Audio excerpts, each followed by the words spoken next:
नमस्कार, मी संकेत आणि आपण पाहत आहात मुंबई आउटलुकचा विशेष कार्यक्रम दिनविशेष। शिवजयंती ही तारखेनुसार करायची की तिथीनुसार हा वाद नेहमीच शिवजयंतीला असायचा। मात्र तिथीनुसार शिवजयंती करताना तारखेचा घोळ होत होता। बरीच वर्षे हा वाद राहिला। सत्तेत आलेल्या प्रत्येक सरकारांनी आपापल्या परीने यावर तोडगा काढण्याचा प्रयत्न केला। दरम्यान राज्यात आघाडी सरकार आलं। विलासराव देशमुख राज्याचे मुख्यमंत्री झाले तेव्हा पुन्हा शिवजयंतीच्या तारखेचा मुद्दा चर्चेत आला। विलासरावांनी आणि तत्कालीन शिक्षण मंत्री रामकृष्ण मोरे यांनी पुढाकार घेतला। मेहेंदळे यांच्या अध्यक्षतेखाली करण्यात आलेल्या निष्कर्षांना विचारात घेऊन 8 फेब्रुवारी 2000 साली विलासरावांनी राज्य सरकार दरवर्षी 19 फेब्रुवारीलाच शिवजयंती साजरी करेल असा निर्णय जाहीर केला आणि शिवनेरीवर मोठ्या उत्साहामध्ये शिवजयंती साजरी केली गेली।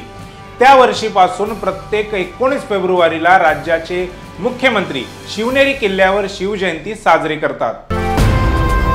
साताऱ्याचे छत्रपती शाहू गादीवर येताच त्यांच्या आदेशान्वये त्यांचे सेनापती पेशवे बाळाजी विश्वनाथ भट यांनी कान्होजींबरोबर एक करार केला। या करारान्वये त्यांची मराठा आरमार प्रमुख म्हणून नेमणूक झाली। मराठेशाहीच्या गादीवर दावा करणाऱ्या ताराबाईंशी कान्होजींचे सख्य होते। ते मोडून त्यांना आपल्या बाजूला खेचण्यासाठी शाहू महाराजांनी ही एक राजकीय खेळी केली होती असे म्हटले जाते। गणपतराव कृष्णाजी आंदळकर हे कोल्हापूरमधील कुस्तीगीर होते। त्यांनी हिंद केसरी हा किताब मिळवला होता। शेतकरी कुटुंबात जन्मलेले आंदळकर खास कुस्ती शिकण्यासाठी कुस्तीची पंढरी म्हणून ओळखल्या जाणाऱ्या कोल्हापूर शहरामध्ये 1950 साली आले। तेथे मोतीबाग तालमीत बाबासाहेब वीर यांच्या मार्गदर्शनाखाली त्यांनी कुस्तीचे सुरुवातीचे प्रशिक्षण घेतले।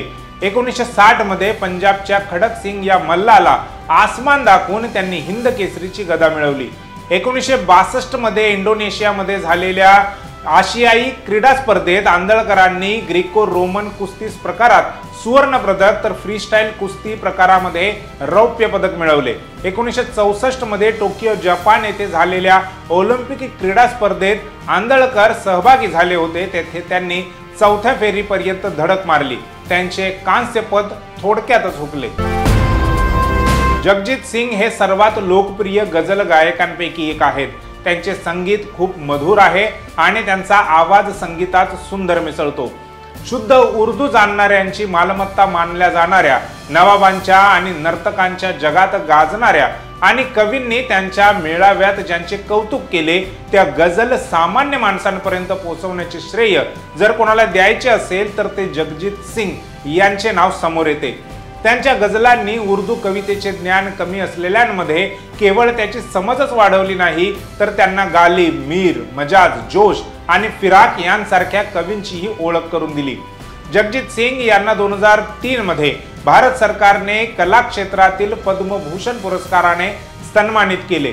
फेब्रुवारी 2014 मध्ये त्यांच्या सन्मानार्थ आणि स्मृतीप्रित्यर्थ 2 टपाल तिकिटे देखील जाहीर करण्यात आली।